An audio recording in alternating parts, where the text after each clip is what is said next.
Welcome to the Leading at the Next Level podcast with Dove Development and Consulting, the show built to provide ongoing support for your leadership journey. Like we've been doing over the last several weeks, I have the opportunity this afternoon to chat with a wonderful person, Jim Saunders. Jim is the Vice President and General Manager of MurCal. We first met Jim in Las Vegas when we were there speaking at a conference. Then we got to spend some time with him again speaking at a conference, but the second time in San Antonio. We're honored to have Jim also as an executive panelist for our Leadership Legacy experience with Dove Development and Consulting happening June 13th at the Atlantic Union Bank Center. Now that's in Harrisonburg, Virginia, but this is a mid-Atlantic event that has organizations coming from all over the country. MurCal actually is based in California. We have another organization coming from California, as well as multiple other states. So hang tight with us. Jim is gonna have some good stuff to share. I'm excited for our listeners to hear from you, Jim, and I want you to share about MurCal and any endeavors that you want to share about accepting leadership responsibility, and for anything else that you'd like for our listeners to know. All right. Well, thanks for inviting me to come on. We're glad to have you. To start this up, if you could share a brief overview of your background professionally and your experience in your industry and really what your industry is. So the industry that I'm in is we do control systems and instrumentation for off-highway OEMs, which are equipment manufacturers. We specialize in companies that make custom equipment, oil field, agriculture, specialty equipment. My background, I grew up in Boston. I grew up in a blue collar household. My dad was a union truck driver, and I went to school to be an aircraft mechanic, and that led to a job of working at the local cat dealership as a mechanic. I loved the work, but I hated the culture. So after 4 years, I got into sales at the cat dealership in Boston. And that led to a couple years of doing selling, but I really wasn't all that good at it. So I then became a factory mechanic for a diesel engine manufacturer out of Germany. And I moved to Atlanta, and I did that for about a year. Another place that I didn't like the culture. So I ended up in Houston working for yet another engine manufacturer doing sales. So that worked out pretty well. And during that time, I got my first employee. I got an application engineer working for me, and I started to work my way up the ranks. And along the way, I ended up in Tulsa, Oklahoma, running a controls company. We sold that to a publicly traded company. I went to work for them for a little bit, and now I'm back at their largest distributor, which is based in California. That's quite a journey, and I'm sure all the skills that you learned along the way, you can apply them with everything else that you're doing. I know you are now with your leadership at MurCal. You learn a lot along the way when you're doing this type of work. It's interesting. The first employee that I really had was an applications engineer, and after a year, he was stolen by another company that was a customer of ours. And the person that took him headed up their engineering department. And after 3 or 4 months, he gave me the feedback that I was just an awful manager. And that he said, exactly, what have you done to this kid? Like, he came out of school and you didn't train him. You didn't teach him how to be a decent employee. And now I've taken him from you and he's awful. So what's interesting is that gentleman is now CEO of a publicly traded company. And the person who is awful is one of his vice presidents. So they've come a long way in the journey, and that feedback really struck home for me. So that was part of having the leadership journey of you need to learn how to do this stuff. You have an obligation of these people around you to make sure you're moving them along. Wow, that's powerful. I appreciate you sharing that. It's the mistakes that we make if someone cares enough, whether it's criticism or not, but if they share with us those mistakes we made and can help us kind of clear out the blind spot, and we're willing to make the change, then we grow and become better. Absolutely. Absolutely. Wow. So I've seen you, having, met you and known you, gotten to know you a little bit better at the 2 events I mentioned. And then you came to our Live to Lead event in October, which we really appreciate. I see you accepting roles of leadership. I know you sit on a board. I'm guessing that there's other things that you're involved in because of your personality and your skill, and you want to help people. But what is your clear purpose for accepting a role with leadership responsibility? I think you find out along the way that you have a lot of people around you that you can influence. And I have been influenced by a lot of great mentors, some of them a lot of hard advice, and you just have to open up and you have to learn. And now I want to make sure I'm not only taking care of the people that work for me, but also give back to the community that I'm in. The controls and instrumentation space to off-highway equipment manufacturers is not a big space. So it's kind of a big family. So there's thousands of companies in there, but it still comes off as family, and you end up being a member of that community, no different than being a member of your local community. Mhm. That's fantastic. So I know that you develop yourself as well. You've mentioned some books and trainings to us that you've done. You're coming all the way from Oklahoma and then your organization from California to be at the Leadership Legacy Experience, and you've set in on other training we've provided. What motivates you to get involved in leadership development and training for yourself? I think I was originally motivated because the company I worked for wanted me to do more there, and it was obvious that I needed to learn. So they sent me to some great trainings. There's a group out of Dallas that I belong to that's invite only, and when I go, I'm the only person without a private jet. I mean, it's a crazy experience when you go there, and you just learn that it's a muscle, and you have to develop it. And I think what I've learned the most is I'm not that good at it. I've had stuff with my team where I've spent years on working on stuff. We did employee surveys. I had about 60 people working for me, and we did an employee survey, and it said that the communication from the leadership team stunk. So that was great feedback. So we worked on it. And then the next year we did an employee survey, and it said leadership didn't communicate well. So then we worked on it. And then the year after that, it said leadership didn't communicate well. And so we worked on it. And then in the fourth year, I got 60 people together. I was like, hey, what the heck do I need to do to solve this problem of not communicating well?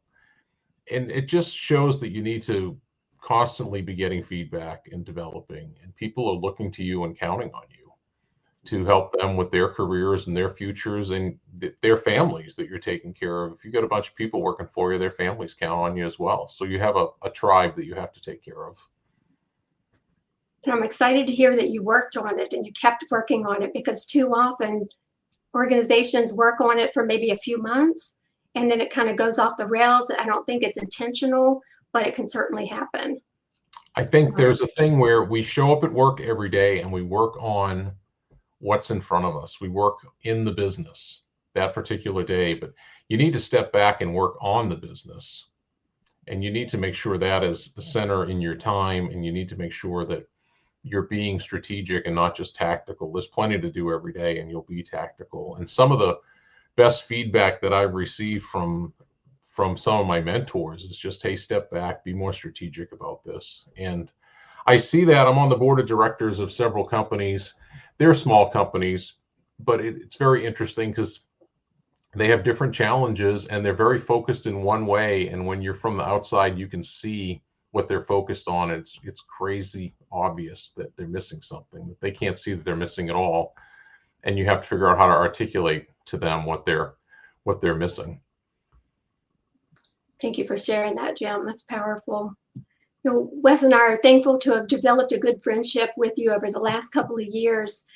Why are you willing, though, to come here and be on an executive panel for us, and specifically an executive panel that's covering how you help your team members connect to their individual purpose and connect that then with the purpose of the organization? Well, I met you a couple years ago, and Wes says, hey, I have this event that I do on the western side of Virginia, a part of the country that I've maybe been to once. And I just kind of set it in the back of my mind and I moved on. And then Jordan from the Power Connection said, hey, you should come. I have a table at this event.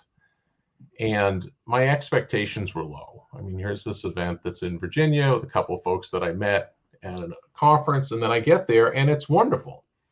I mean, I was just blown away with how good it was, to the point that I was chasing Wes down after the event for some of the videos that he showed from Malcolm Gladwell and some of these people. Like, how do I get this content? How do I get to show that to my people?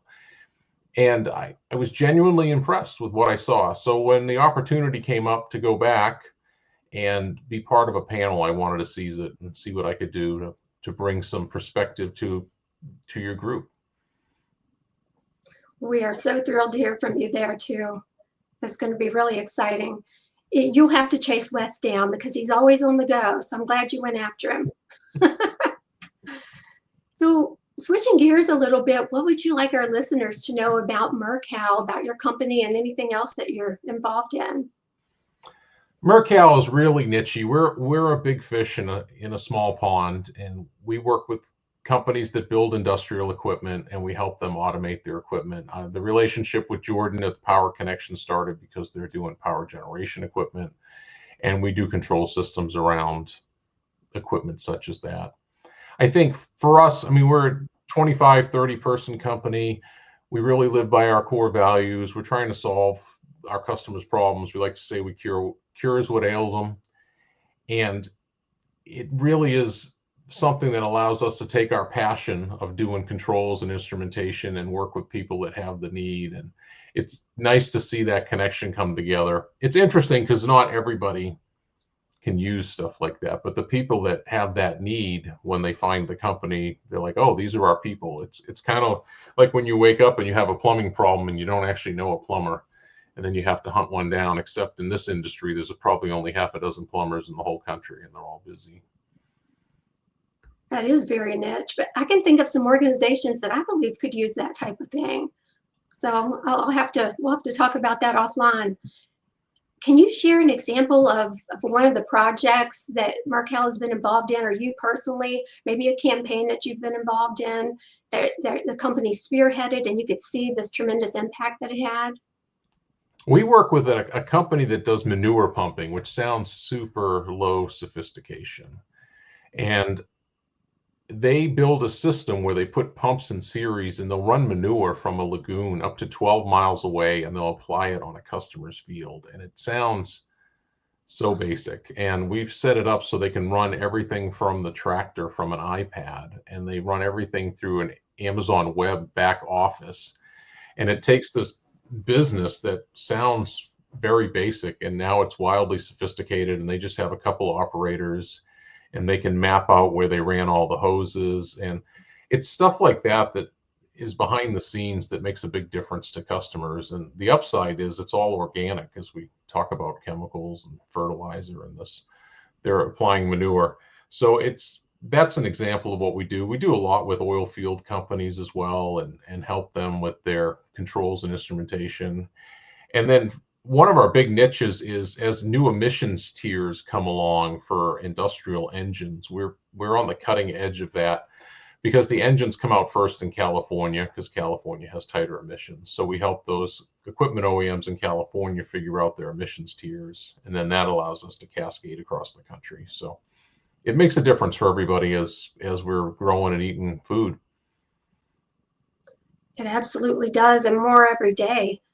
I grew up on farms and beside a dairy farm for a while, so I saw firsthand the need for that type of automation. It was really, as automation was just starting, and then when I lived beside a dairy farm, they had implemented automation, and a lot of it was that manure moving process and how that should go best for the environment and to go back on the fields. And that's my limited knowledge of it, but I do see the importance of that. There's a whole world out there that doesn't involve you just driving to the grocery store and getting the food. And farmers are wildly ingenious, and they figure out how to do stuff and be very efficient at it and be very clean. And it's an interesting world to be in. Yes, absolutely. Well, Jim, coming to the Leadership Legacy event, that is all around leading with a clear purpose. Can you tell us about the purpose of your organization and even how it aligns with your own values and purpose? We have been working on this purpose statement. We had cure what ails them was our purpose for a while.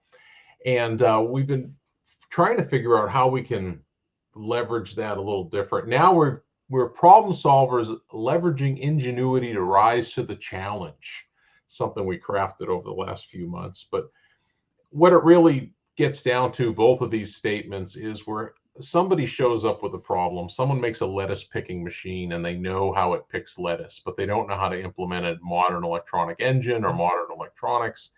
And we go in and we try to solve that.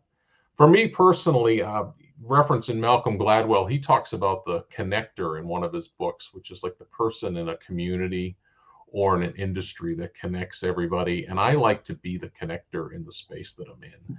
And so for me, being a problem solver and working for a problem solving company allows you to be a connector and be efficient, because people call and they have a problem they want to solve, and like, oh, you can call MurCal, they'll help you figure that out. So that's how my purpose is driven with the company purpose. Thank you. We have plenty of problems to solve every day, don't we? We absolutely do. So our last question here, but you can add anything you want. And the young professionals up and coming, in their industry, or just coming out of high school and trying to figure out, or college, trying to figure out what do they want to do. These are the leaders, not only the next generation, but these leaders will be the leaders of the world for our grandchildren. So it's really important, and I find a lot of purpose in helping them develop and just helping them succeed in any way I can. But what advice from your experience would you give to aspiring young professionals in looking to advance their careers, but also becoming successful leaders? I think the big thing is just get in there and roll up your sleeves. I mean, there's a lot of opportunity out there. We're hiring. I talk to CEOs of companies all the time. Everybody's inspired to get young leaders. I had the CEO of a big German company reach out to me this week, and he was looking for 8 young people to start. And I literally sent him friends of mine's kids that they want to start, that are just go-getters, right? They're in university right now, and they're making things happen, and they're going to graduate this spring. And this person wants to develop these people and make careers happen. But the difference between the ones that succeed and don't succeed, they show up, they're interested, they come across as interested, they're not looking to do the bare minimum, they're looking to really make a difference. I think that is what I would tell a young person. If you're a little bit farther along in your career, my advice changes a little bit, in that I found a lot of success in my career by worrying about stuff that other people aren't worried about. So if you're at an organization and you got 10 people around you and you can find a spot that nobody's worried about that'll make a difference, that's where I would tell you to focus. Because if you're worried about the same stuff as 9 other people in your organization, it doesn't necessarily make a difference. But by worrying about something that nobody else is worried about, you can make a difference. Maybe you're the person who's picky, maybe you're the person who wants to go find new customers. There's people that set a standard like, no, we're just not going to do it that way. Those people stand out of the crowd. And I see that on my own team, where people want to help drive a difference. And that's what I'm looking for. And those are the people that, at my age, which is only 51, I'm already looking at the young people in my organization, figuring out who the heck I can hand this thing to so I don't have to work forever. And it's those people that want to make a difference, that want to roll up their sleeves, that point out areas that we're deficient and want to do something to fix it, not just complain, that are really the future. And those are the people that I want to develop. I love that, Jim.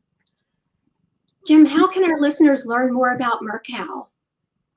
They can visit MurCal.com, MurCal.com.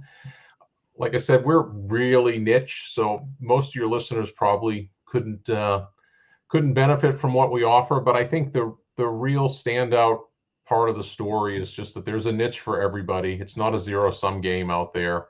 If you want to start a business, there's businesses that are focused on all sorts of stuff. And if your business is like somebody else's business down the street, figure out how to make it a little different and figure out how you can compete.